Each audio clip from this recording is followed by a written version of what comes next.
nécessaire de courir, il faut partir à point. Voici la candidate à la direction du Parti québécois, Martine Ouellette.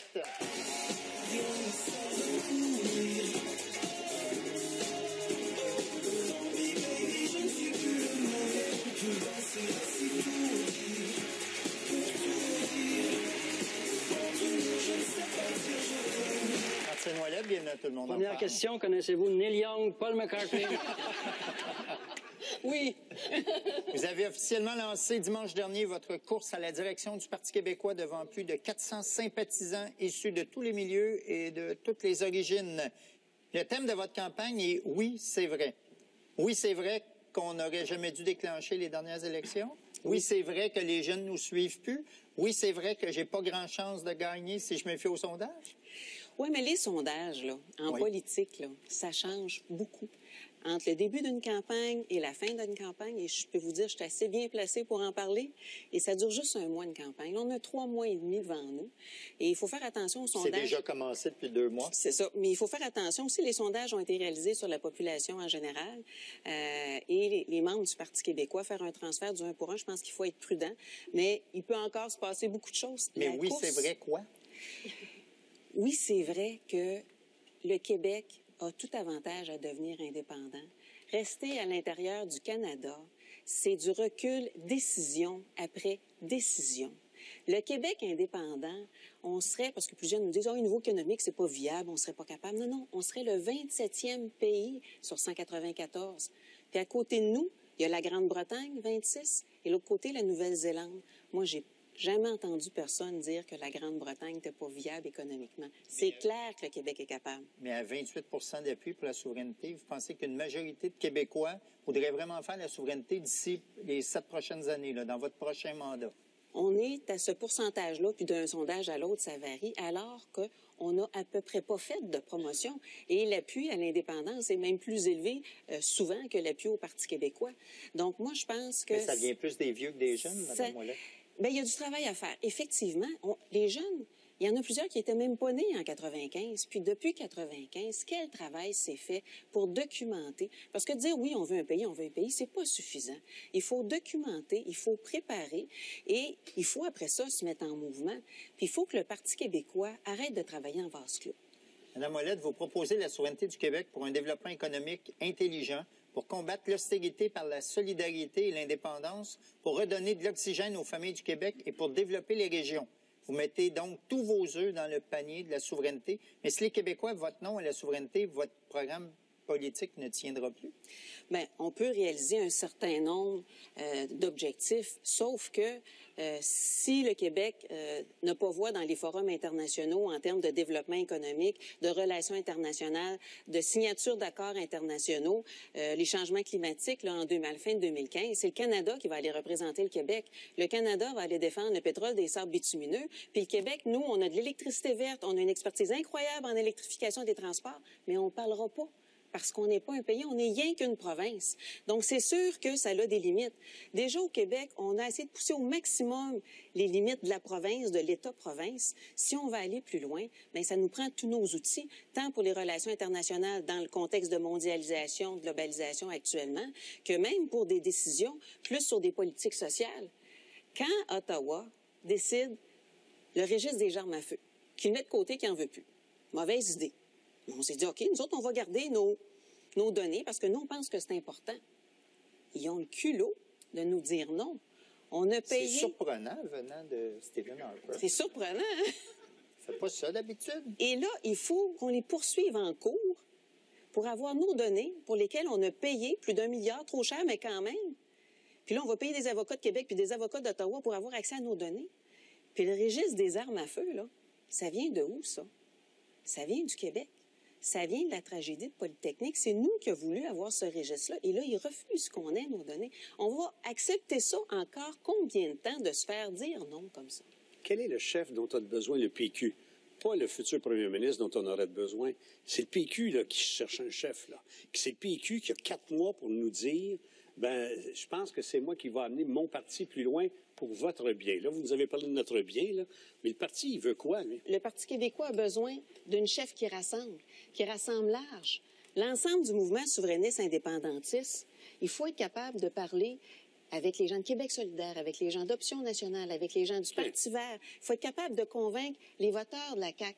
Les voteurs de la CAQ sont pas ni à droite ni à gauche. Moi, j'en ai plusieurs dans mon comté. Ce sont souvent des familles bien occupées, avec des horaires extrêmement chargés. Souvent, les deux parents travaillent. Et eux autres sont assez pragmatiques, puis veulent savoir qu'est-ce que ça va me donner. Donc, vous êtes celle qui va rallier et amener du pragmatisme dans l'intention de la souveraineté. Oui. Moi, je suis ingénieur mécanique de formation. J'ai vu ça, là. J'ai vu votre petit jaune. Et avec un MBA, donc c'est un petit peu une déformation. Avec le métal du Pont de Québec. Du Pont de Québec, c'est ça. Du temps qu'il peinturait. On dit souvent que les courses au leadership permettent aux candidats de se positionner pour un éventuel gouvernement. Vous vous voyez où dans un gouvernement PKP? Ah, ben là, je pense qu'il est trop tôt pour parler de ça. Mais quand même, il est pas mal en avance dans les sondages. On ne se le cachera pas, là. Oui, mais moi, je vous le dis, ça peut changer assez rapidement. Moi, j'ai un accueil qui est extraordinaire de la part de la base des membres. Et Jean-François Lisée s'est retiré, donc ça vous fait automatiquement 1,2 % de plus, probablement. Ben oui, j'ai l'appui de son organisatrice dans mon équipe. Et c'est ça. Moi, je pense qu'il faut rassembler large. Et tout ce travail-là qu'on fait, la course à la chefferie est aussi une opportunité pour reconstruire le Parti québécois et réoxygéner. Vous demandez à la direction des médias et aux journalistes de respecter une certaine équité dans la couverture des différents candidats, un peu comme ils le font entre les partis politiques pendant les campagnes électorales. Trouvez-vous que certains médias accordent une plus grande couverture à certains candidats dont les initiales commencent et finissent par P? Bien, je pense que c'est assez clair, là. On l'a vu dans les dernières semaines, dans les derniers mois. Moi, je pense que c'est important qu'il y ait un équilibre. En campagne électorale, les directions des différents médias, que ce soit Radio-Canada, que ce soit TVA, que ce soit les radios ou les journaux, ont cette volonté-là. Ils se donnent des règles pour minuter le temps, pour valider l'espace, pour avoir un espace semblable d'un parti à l'autre. Donc, je pense que c'est un peu le même genre d'équilibre qu'on pourrait essayer de chercher pour la course à la chefferie. En conférence de presse, Jean-François Lisée a affirmé que la course était déjà jouée, c'est pour ça qu'il s'est retiré, que personne ne pourrait battre Pierre-Carl Péladeau tellement il est dominant. Il mène à la fois dans les intentions de vote et dans la cueillette de dons. Seulement lundi soir, il a amassé 100 000 $ lors d'un cocktail de financement. Comment vous pouvez réalistement renverser cette vapeur-là? Moi, je pense que c'est pas l'argent qui va faire la différence sur la course à la chefferie. Et le Parti québécois est un parti d'idées. Et moi, j'ai bien hâte d'entendre les présentations, les positionnements sur l'ensemble des sujets. On entend bien votre détermination puis votre auto-motivation à mettre tout ce qui vous mène pas dans le top de la course. Est-ce qu'on parle pas d'une autre possibilité que gagner parce que c'est montré publiquement, médiatiquement, une vulnérabilité, Non, c'est pas ça. Moi, je fais pas cette course-là par calcul. Pas du tout. Je fais pas cette course-là pour me positionner au niveau de ma carrière. Vous savez, j'avais une excellente carrière chez Hydro-Québec. J'ai fait une carrière de 20 ans dans très haut poste de gestion. J'ai négocié dans les plus gros contrats des milliards de dollars sur des dizaines d'années. J'étais dans le secteur industriel lourd, j'étais sur le terrain, en usine. Si j'ai décidé cet été de me présenter à la course à la chefferie, c'est vraiment dans une optique de faire avancer le Québec pour le bien commun. Et moi, j'ai fait ça. J'ai fait ça chez Hydro-Québec. J'ai fait ça comme ministre des Ressources naturelles. Vous savez, j'ai eu tout un mandat comme ministre des Ressources naturelles. J'avais des grosses commandes que j'ai livrées. Et je pense qu'on a besoin de quelqu'un comme ça à la tête du Parti québécois, puis on a besoin de quelqu'un comme ça comme première ministre du Québec. Vous êtes déterminé? La semaine dernière, PKP a affirmé avoir encore le contrôle de Québécois. Est-ce que ça vous inquiète? Moi, je pense qu'il y a des décisions à prendre. Moi, quand Mme Marois m'a demandé d'être ministre des Ressources naturelles, qu'est-ce que vous avez vendu? Tu te rends compte? Elle m'a demandé de démissionner de mon poste chez Hydro-Québec, parce que j'étais en congé sans solde. Je n'étais pas en conflit d'intérêts. Je l'ai fait. J'ai fait ce que j'avais à faire. Je pense que M. Péladeau doit faire ce qu'il a à faire. Oui, mais si Hydro-Québec vous appartenait, est-ce que vous auriez fait ça? En chauffe au bois, là. À un moment donné, il y a des choix à faire. Et Hydro-Québec nous appartient à tous, d'ailleurs. Oui. Donc, une très belle entreprise, je dois dire, qui est reconnue à l'international. Québécois ou Hydro-Québec? Hydro-Québec. Québécois aussi, mais je connais moins. Je dois vous avouer, je connais mieux Hydro-Québec. Parlons-en. Vous êtes l'ex-ministre des Ressources naturelles responsable d'Hydro-Québec. Le 30 janvier dernier, le président directeur général d'Hydro-Québec, Thierry Vandal, a démissionné après 18 ans au sein de la société d'État. Cette décision a pris tout le monde par surprise. Vous pensez quoi de ce départ? Moi, j'étais surprise. Je ne m'attendais pas du tout là, à cette démission. Il avait été renouvelé là, par M. Charest en avril-mai 2012. Donc, j'ai été surprise. Comment on les explique, ces départs-là? Parce qu'il y en a eu 3. Il y en a eu 2 autres cadres démissionnaires. Georges Abiad et Marie-Josée Nadeau, qui, elle, était responsable des compteurs intelligents. Est-ce que vous trouvez ces 3 démissions-là louches? Bien, écoutez, c'est surprenant d'avoir les 3 démissions dans un si court laps de temps. Je pense que c'est une bonne idée là, de les entendre en commission parlementaire, comprendre est-ce que ces démissions-là sont toutes des décisions individuelles ou il y a un lien, je ne sais pas. C'est sûr qu'il y a un lien. L'implantation des compteurs intelligents, c'est un dossier très controversé. Vous en pensez quoi, vous? C'est un dossier sur lequel nous ne nous entendions pas, moi et M. Vandal. Moi, j'ai travaillé et j'ai d'ailleurs déposé un décret comme ministre des Ressources naturelles à la Régie de l'énergie pour faire en sorte qu'il y ait un libre choix des compteurs. Donc, les gens qui décident de ne pas prendre le nouveau compteur, que ce soit gratuit. Bon, la Régie a réduit les coûts, les a pas mis gratuits, mais je crois qu'il doit y avoir un libre choix sur la question des compteurs intelligents. Puis les dangers supposés qu'il y a autour de ces compteurs-là, est-ce que ça vous dérange? Il y a peut-être des gens qui sont plus sensibles que d'autres. C'est un peu comme pour les acariens. Hein? C'est pas tout le monde qui est allergique. Mais non, moi, j'en ai plein, ça me dérange pas. Il n'y a pas de problème. Donc, moi, je pense qu'on doit laisser le choix aux gens. Et je pense que plusieurs autres États aux États-Unis ont procédé comme ça. Et je ne crois pas les coûts supplémentaires qui étaient avancés par Hydro-Québec. Non? Non. Et je crois que les taux, d'ailleurs, sont très bas. Même si ça augmentait un peu, c'est pas ça qui ferait la différence. Et moi, je crois vraiment qu'on doit laisser le libre choix aux gens. Il faudra en mettre au gouvernement des compteurs intelligents.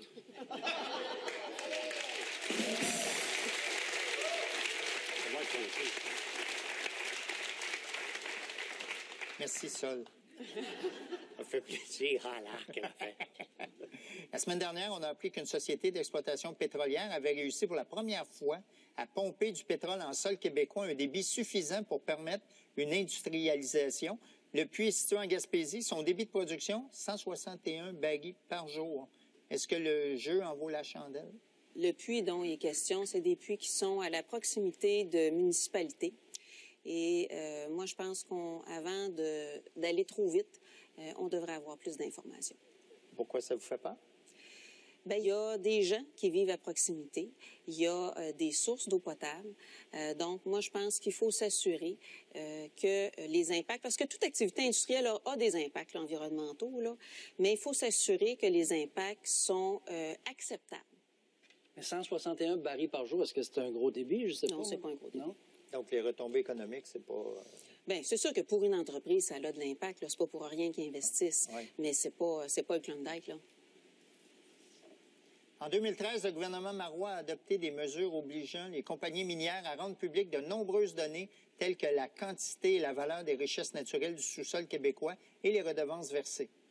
On a appris récemment que le projet de loi 28 du gouvernement Couillard fera en sorte que l'industrie minière n'aura plus à dévoiler ses renseignements de nature économique. Est-ce que les minières sont maîtres chez nous? Bien, il faudrait pas.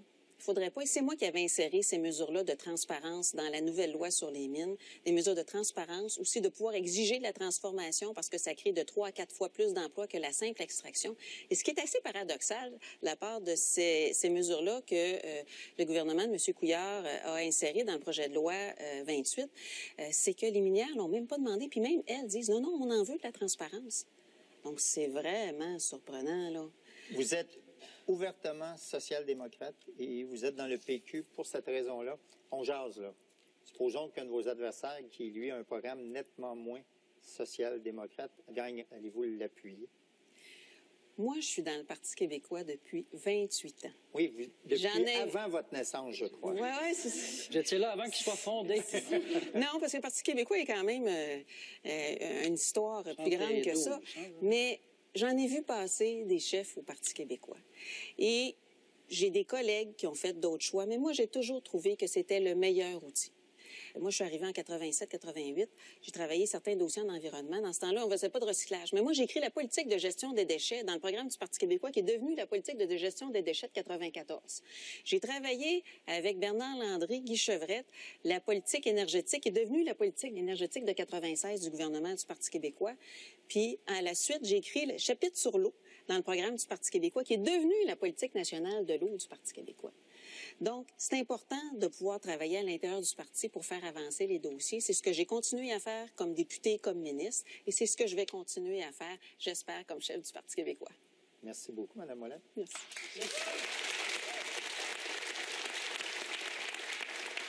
Merci. Moi aussi, j'ai un petit... Vous avez des cartes du Parti québécois pour moi? Non, moi, j'ai un petit macaron. OK. Oui, c'est vrai. Oui, c'est vrai. C'est vrai. Je sais pas quoi. Merci.